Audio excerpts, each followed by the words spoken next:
صلی اللہ علیہ وسلم هذا الذي ذكرنا انما هو بالنظر الى الدليل واما بالنظر الى المدلول فان القضيه المذكوره انما يمكن اثباتها كليه اذا عرف انواع الحكم وان اي نوع من الاحكام يثبت باي نوع من الادله بخصوصيه ناشئه من الحكم ككون هذا الشيء علة لذلك فإن هذا الحكم لا يمكن إثباتها بالقياس۔ یہاں سے یہ بیان کر رہے ہیں کہ ابھی تک جو ہم نے یہ جو ثم اعلم سے بیان کیا، پیچھے دیکھیں ثم اعلم کا پیراگراف دکھ رہا ہے صفحہ نمبر 44 میں، ثم اعلم ان کل دلیل من الادلۃ الشرعیہ ہے نا۔ یہاں ہم نے جو ہے دلیل کی طرف نظر کرتے ہوئے کیا کیا شرطیں ہونی چاہیے، مجتہد جو ہے دلیل کی طرف نظر کرتے ہوئے ایک مجتہد کے لیے کیا کیا شرطیں جو ہے ملحوظ خاطر رکھنی ہے، اس کا ہم نے ابھی تک بیان کیا۔ کس کی طرف نظر کرتے ہوئے؟ بولیے دلیل کی طرف،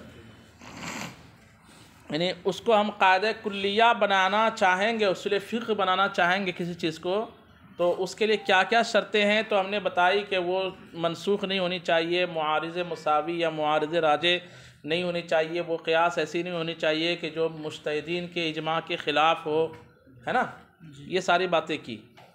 اب کہہ رہے ہیں کہ دلیل سے جو حکم ثابت کریں گے تو اس حکم کی طرف بھی، اس حکم کے لیے بھی کچھ چیزیں ضروری ہے، یعنی مدلول، دلیل سے جس حکم کو ہم ثابت کریں گے وہ کیا کہلائے گا؟ مدلول۔ تو دلیل سے جس کو آپ نے ثابت کیا وہ فرض ثابت کر رہے ہیں کہ حرام ثابت کر رہے ہیں، واجب ثابت کر رہے ہیں کہ مکروہ تحریمی ثابت کر رہے ہیں، یہ ہوا مدلول۔ یہ کیا ہوا؟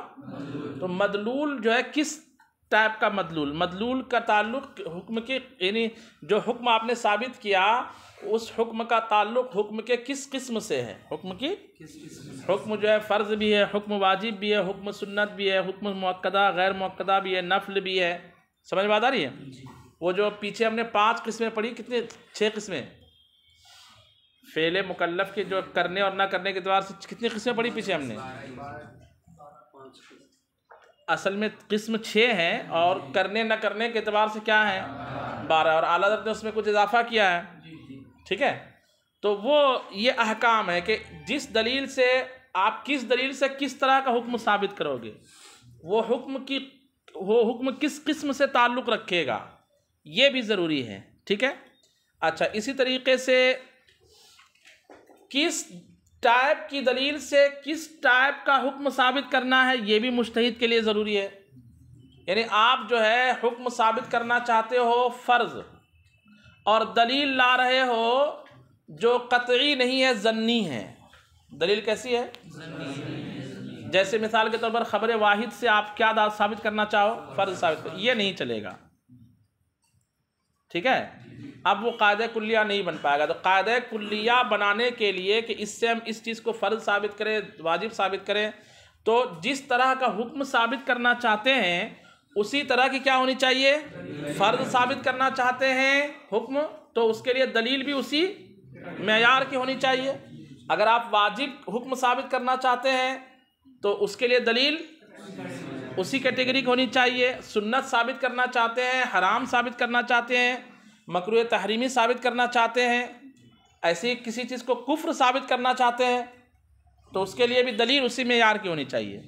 بات سمجھ میں آ رہی کہ نہیں آ رہی ہے؟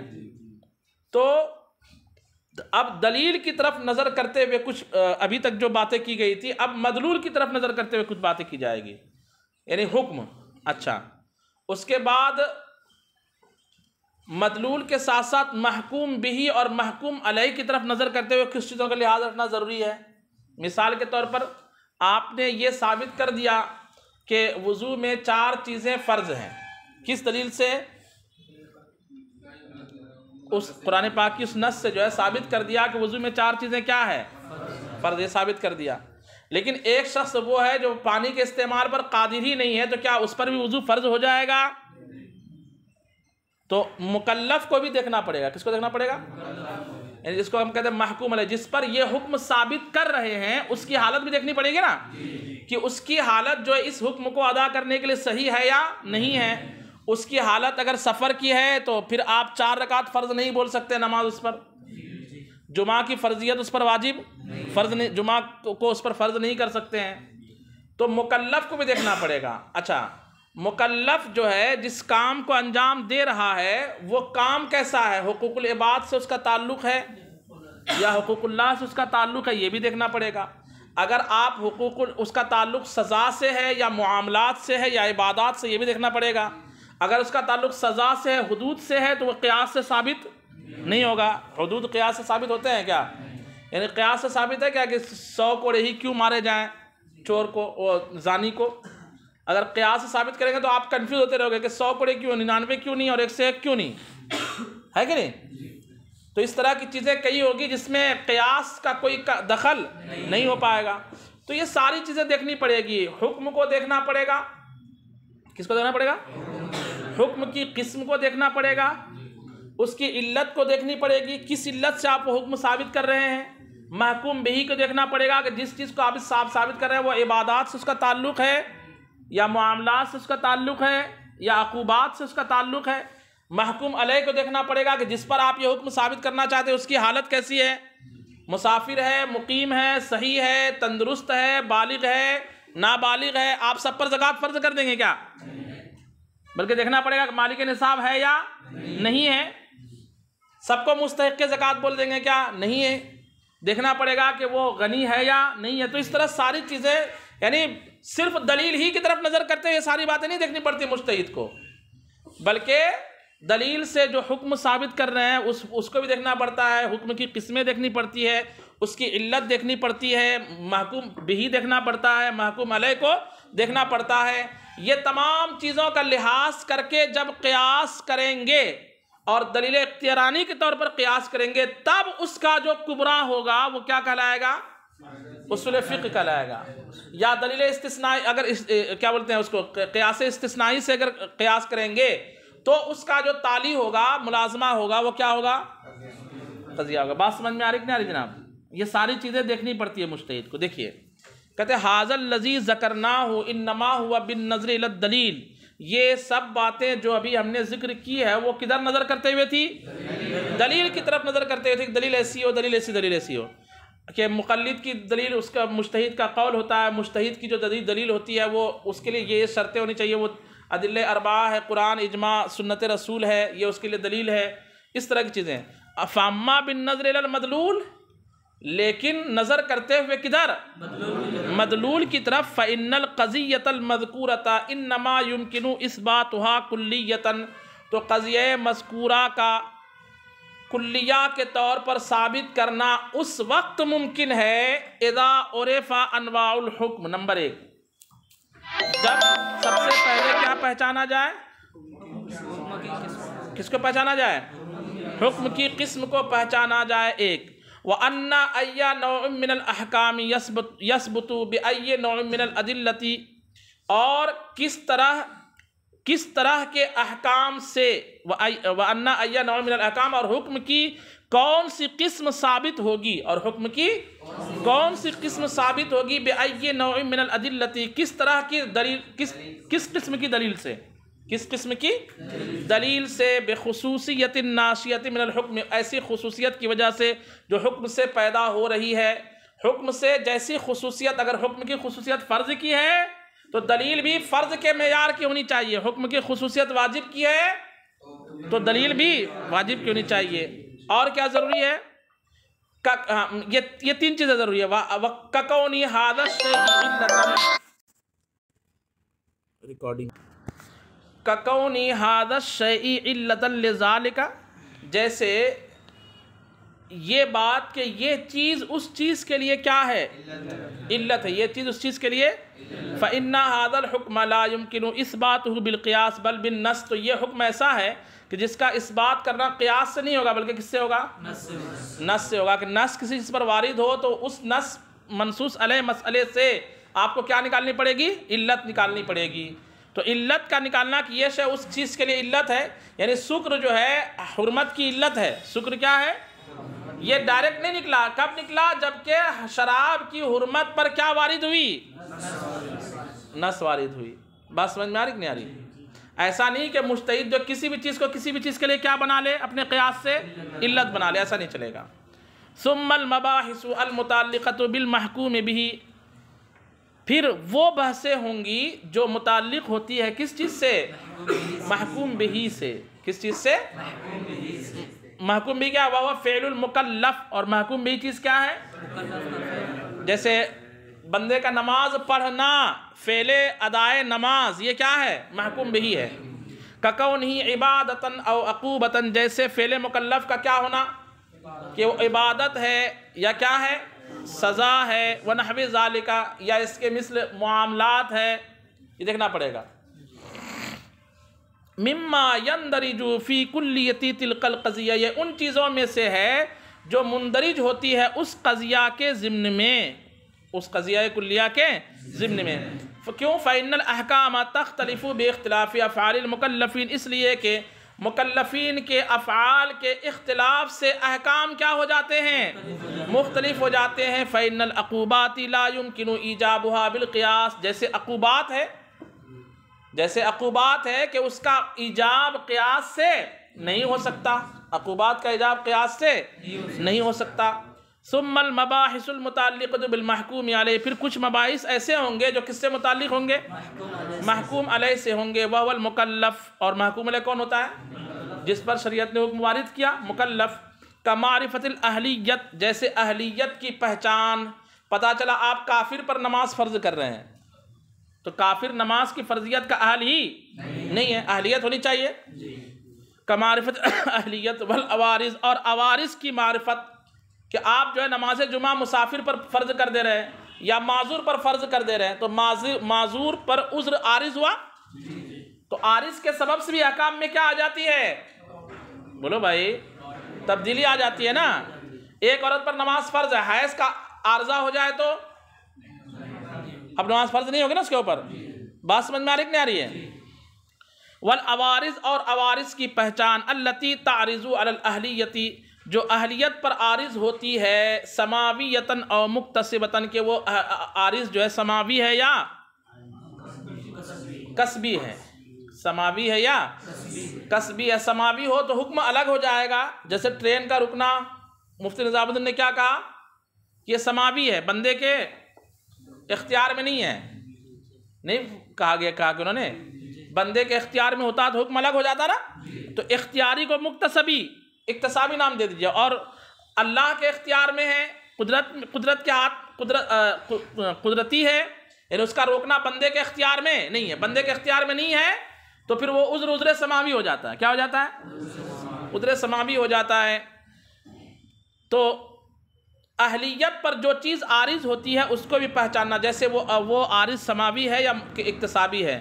مندرجۃ تحت تلک القضیۃ الکلیۃ ایضا، یہ بھی اس قضیہ کلیہ کے تحت آنا مندرج ہے، یعنی اس کے تحت داخل ہے۔ لاختلاف الاحکام باختلاف المحکوم علیہ، کیونکہ محکوم علیہ کے اختلاف سے احکام کیا ہو جاتے ہیں؟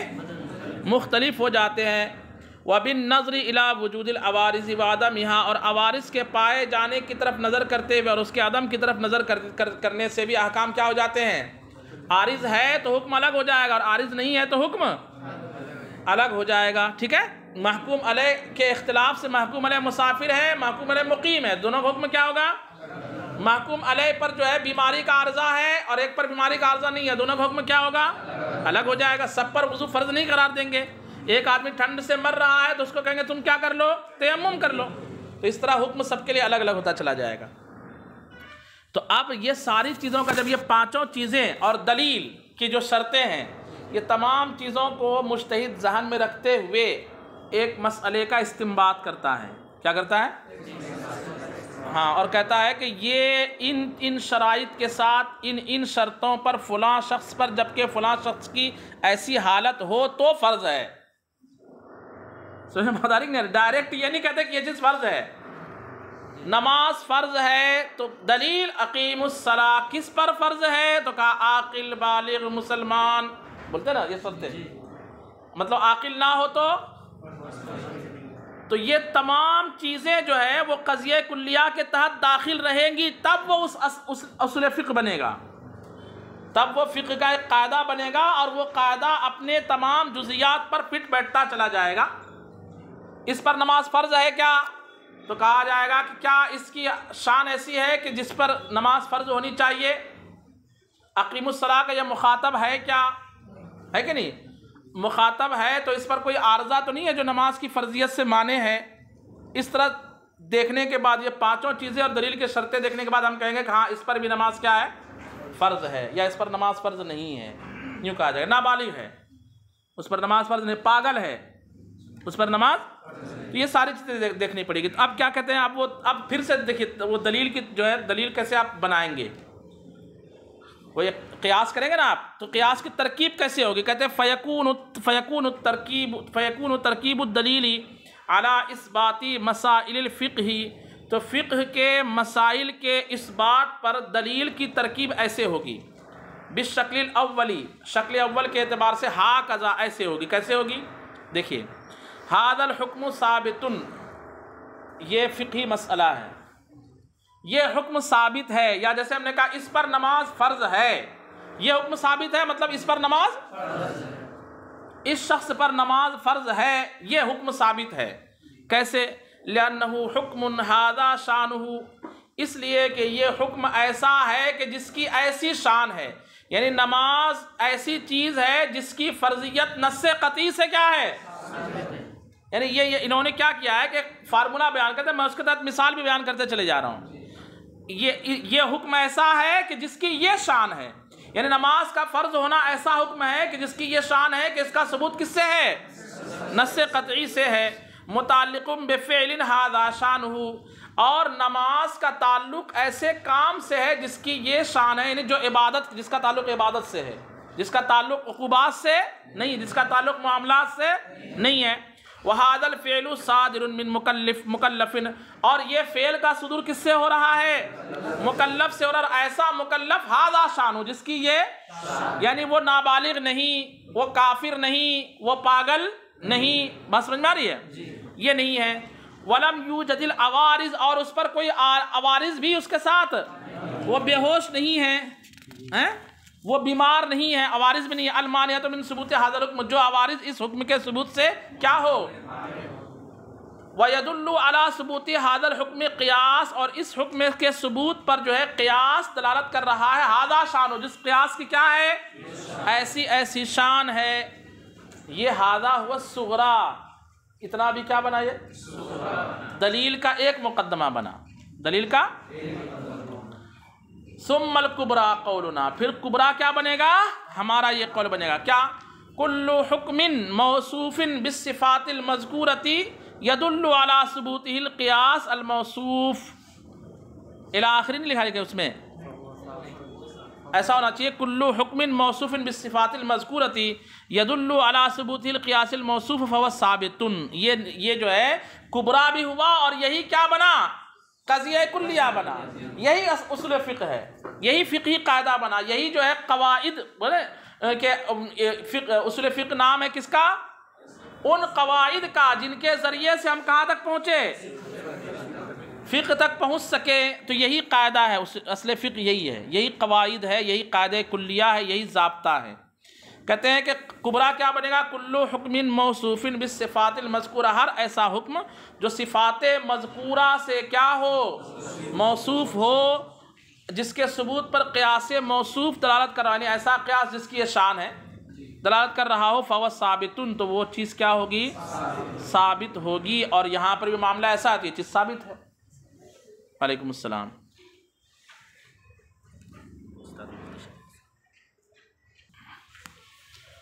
تو اس طرح جو ہے کہتے ہیں فَهَذِهِ الْقَضِيَّةُ الْأَخِيرَةُ مِن مَسَائِلِ اصول الفقہ، یہ جو آخری قضیہ ہوگا کبریٰ، یہی کیا کہلائے گا؟